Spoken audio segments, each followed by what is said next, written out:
I've been a member of the EastEnders writing team for 22 years and head of the writers' room since 2005. And during that time, I've overseen somewhere in the region of 3,000 complete half-hour scripts. Given the size and scale of a show like EastEnders, there are plenty of scripts, hundreds of them, which are written but never actually make it to air. And so, these are the ones that got away, my top 10 lost EastEnders scripts.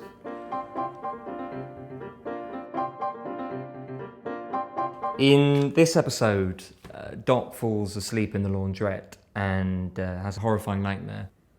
She's sucked through the washing machine, through this sort of wormhole vortex zone. This bit was very much based when I wrote it on my own birth.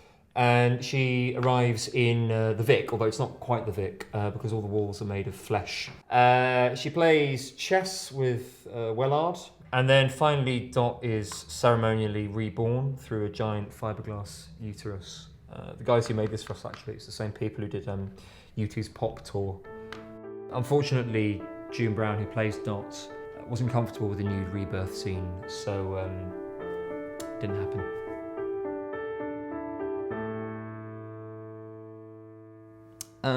Since the 1990s, the soap industry has tended to use computer algorithms to write its scripts. That's why Hollyoaks sounds like it's been written by a microwave. And the BBC has recently been trialling a state-of-the-art narrative module known as the ScriptThink E20.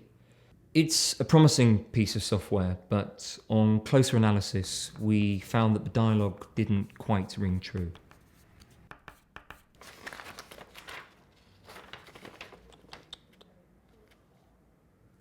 Someone writes an H on Ian's back and a helicopter lands on him. In 1996, we were losing the ratings battle with Corrie badly. And so in order to give ourselves a boost in the numbers, we briefly experimented with using subliminal messaging in the show.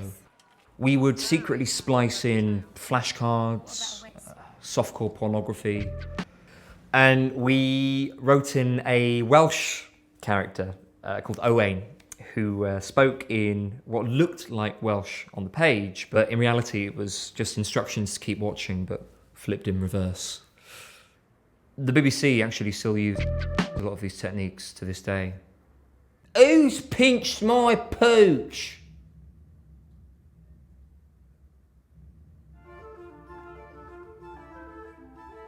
This was episode number 5,000, and to mark the occasion we wanted to do something huge. So the idea was, let's do an episode that's 5,000 minutes long and all 100% live.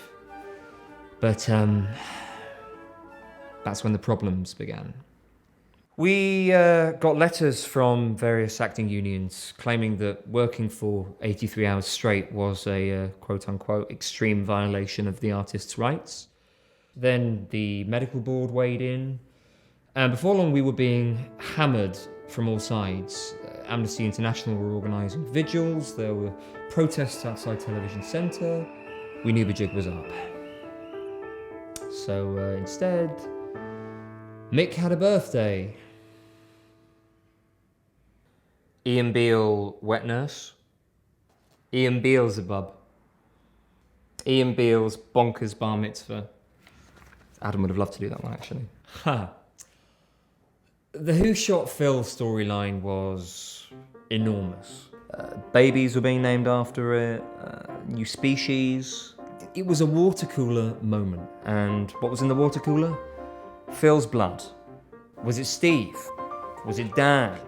Was it Mark? Step in, lovely. But we knew we'd come up with a culprit that nobody would expect. This guy.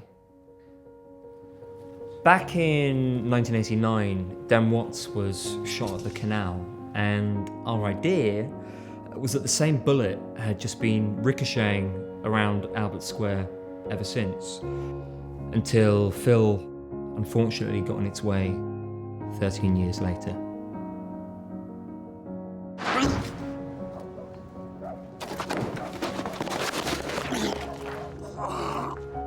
Unfortunately, someone leaked it to the press, so we had to change it to Lisa. because that makes sense.